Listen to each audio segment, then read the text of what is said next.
Hello all, welcome back to Consciousness Rising. As promised, I'm going to do a book reading now, although it's not the whole book. Sometimes I'm just going to take bits from books that I think are really important, and that's what this is. This is actually an appendix to a book by Alice Miller. As I said in my last video, she has had a profound impact on my life, not just as a human but as a therapist as well. And it's led me to be able to help people in different ways. And all of her work really is all about conscious parenting, but also childhood trauma. And these really are deep grassroots solutions to saving humanity. That's how important I think her work is. And there's others like her, you know. So many people don't pick up a psychology book ever. But psychology and spirituality really are the same thing. I've come to really understand that, because it's all about questioning the mind. The universe is mind, which is a hermetic principle, which I spoke about in my natural law video. And true spirituality involves psychology. It's getting to know us at a fundamental level. It's getting to know the way we think, feel and behave. And if we address these deep-seated issues, we can have a better world. So, when people say, oh, I want solutions, these are solutions. Conscious parenting for a while has been on my mind, because with conscious parenting, we can raise the next generation properly, without trauma, without shame, without guilt, to be, decent, empathic human beings, which is what the world so sorely needs right now. Anyway, that being said, I'm going to read it. What this is it's sort of like a summary or appendix. I can't remember which way she words it, but it's at the end of her second book, For Your Own Good. I highly recommend you read her books anyway, but she gives basically at the end of this book 12 pointers which she feels, and she says, are solutions. What if these things, she explains if things go wrong in childhood or things go wrong with parenting, what it leads to.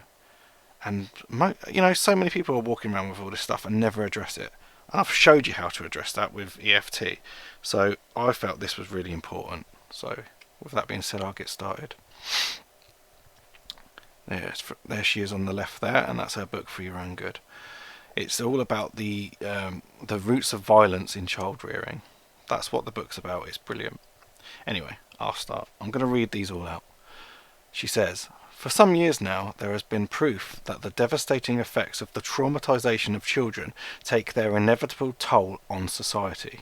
Okay, so she's not just talking about how it affects the individual, how it affects society. We cannot, as I've said before, and I'm going to interject occasionally here, I just have to say, we cannot solve the world's problems until we go within and we deal with our own traumas and things that have gone wrong. And that's what she's saying in that line there, What's damaged in the self becomes damaged in the collective. Anyway, she continues. This knowledge concerns every single one of us, and, if disseminated widely enough, should lead to fundamental changes in society. Above all, to a halt in the blind escalation of violence. The following points are intended to amplify my meaning. Brilliant statement, and now she gets on to her main 12 points. Number 1. All children are born to grow, to develop, to live, to love, and to articulate their needs and feelings for their self-protection. Okay? Think about your own life as I'm going through this, and think, did I get my needs met? Was I able to express my feelings, or was I suppressed by an adult? Have a think as I go through this, but I'm going to keep reading these out because they're brilliant. Number 2. For their development, children need the respect and protection of adults who take them seriously, love them, and honestly help them to become oriented in the world. Okay, this is why this video goes hand in hand with my root of the problem video, which was the last of my Consciousness Rising videos. Brilliant. Number 3. When these vital needs are frustrated, and children are instead abused for the sake of adults' needs by being exploited, beaten, punished, taken advantage of, manipulated, neglected, or deceived without the intervention of any witness, then their integrity will be lastingly impaired. These are deep-rooted causes, what she's talking about. Okay? 4. The normal reactions to such injury should be anger and pain. Since children in this hurtful kind of environment, however, are forbidden to express their anger, and since it would be unbearable to experience their pain all alone, they are compelled to suppress their feelings, repress all memory of the trauma, and idealize those guilty of the abuse. Later, they will have no memory of what was done to them. This is what's happened to so many people. They are fragmented from their memories because they've been suppressed by the adults. And because children can't critically think at certain stages of their life, you can as an adult, you can't so much as a child. A child does see in black and white because of their development. They will idealise those who did the harm to them. And this is why in therapy, when people come and they're working in their childhood, it's so important for the adult to be able to be completely angry at the parental figure. That's justified anger. You are justified to feel angry at the people who let you down or abused you. Absolutely. And that's why I don't like the New Cage movement, as I call it, because they talk about, just love and light. It's not all love and light. We have to deal with shadow work. We have to deal with the negative. She goes on. 5. Disassociated from the original cause, their feelings of anger, helplessness, despair, longing, anxiety, and pain will find expression in destructive acts against others, such as criminal behaviour and mass murder, or against themselves, drug addiction, alcoholism, prostitution, psychic disorders, and suicide. That is the answer. Can you see why people are so messed up? Because they haven't faced this stuff. And I'm not saying it's the child's fault. It's not the child's fault when they're a child. It is, however, as an adult, your responsibility to fix it through shadow work. 6. If these people become parents, and this is really key, this point, they will often direct acts of revenge for their mistreatment in childhood against their own children. What a powerful statement that is. And that is so true. I'm going to read that again because it's so powerful.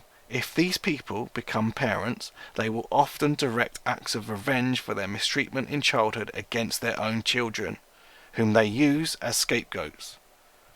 Child abuse is still sanctioned, indeed held in high regard in our society, as long as it is defined as child rearing. It is a tragic fact that parents beat their children in order to escape the emotions stemming from how they were treated by their own parents. Powerful statements there. And she is absolutely right. She is absolutely right. 7. If mistreated children are not to become criminals or mentally ill, it is essential that at least once in their life they come into contact with a person who knows without any doubt that the environment, not the helpless battered child, is at fault. In this regard, knowledge or ignorance on the part of society can be instrumental in either saving or destroying a life. Here lies the great opportunity for relatives, social workers, therapists, teachers, doctors, psychiatrists, officials, and nurses to support the child and to believe her or him. How many times is it? I heard in my own childhood, growing up, from not parental figures, but people around adults, children should be seen and not heard. What a big crock of shit that is. And it does enrage me, and you can probably feel in my voice that this stuff really does enrage me, because I see the damage of it in adults when they come to me for help. This needs, and in the book she breaks down 3 people's. I don't want to spoil the book because the book is amazing.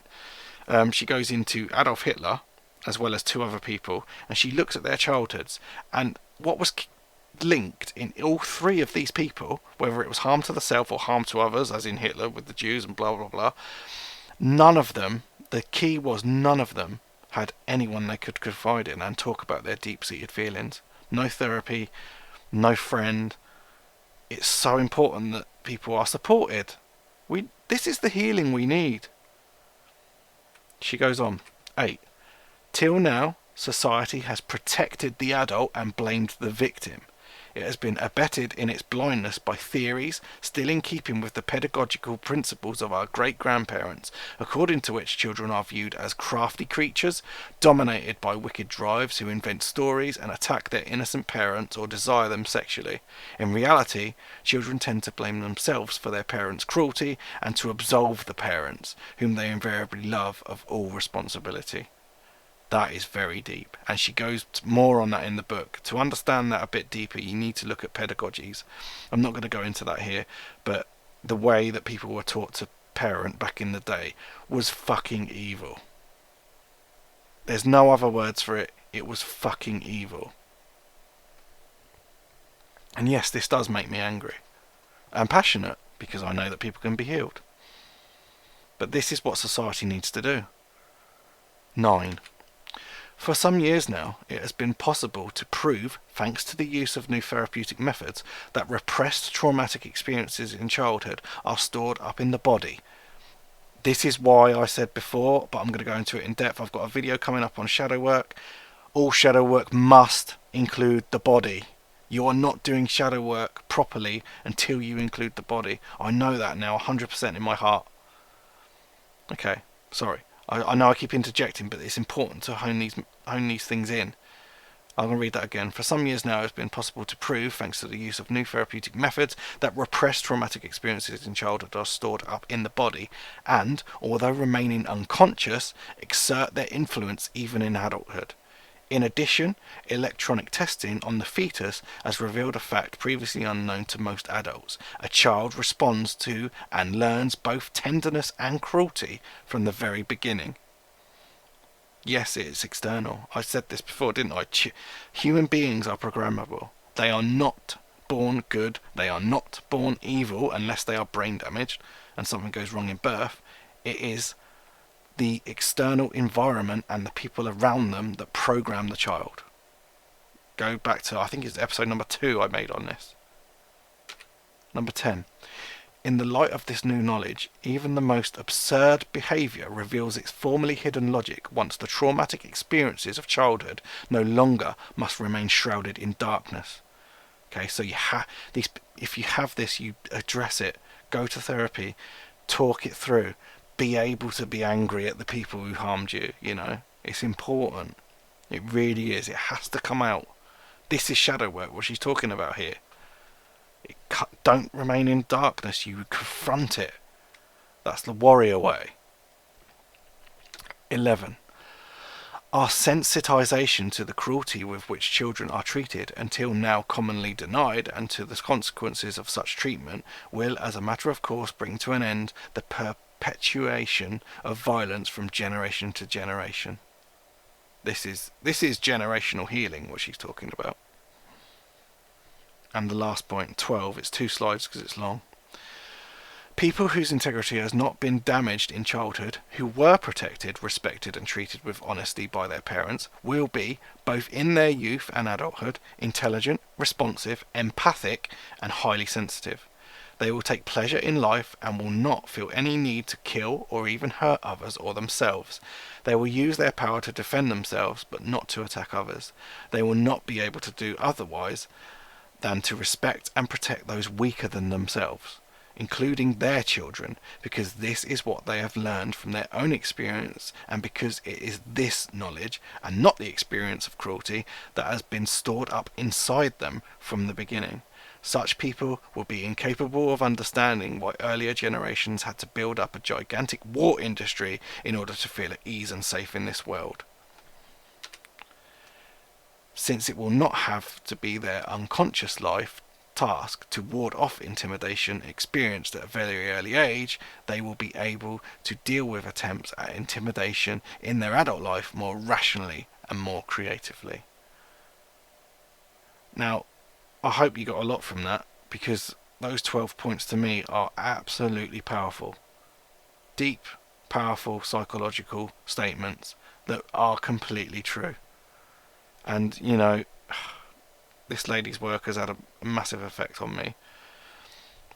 And yeah, I'll leave that with you. And I know, yeah, you might get the naysayers that say there is her son wrote a book a few years ago saying that she weren't the perfect parent, and whether she was or not, that's open to interpretation, you know. But this knowledge she is bang on about. This is a very enlightened soul, and you know, have a think about this. I think that book is absolutely brilliant. As are all her books, actually. I think I own nearly all of them now. I might be missing one or two, but they're all excellent. And I find that when I pick her books up, I can't put them down. I literally read them. They're real page turners. So anyway, yeah, that's the great Alice Miller. Take care, all. Bye.